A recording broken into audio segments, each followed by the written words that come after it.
untuk merawat gigitan serangga, lecuran ringan, lebam ringan, bengkak dan kulit gatal. Sila kenal pasti cap dagang minyak cap udang yang dipercayai sejak dulu lagi.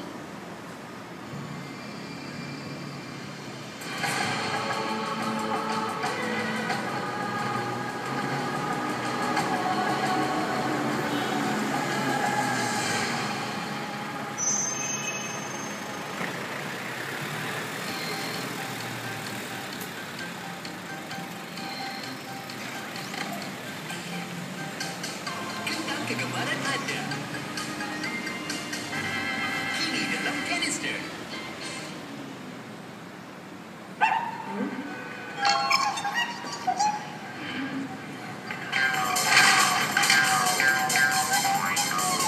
Kacang segar yang melengkung disaluti coklat.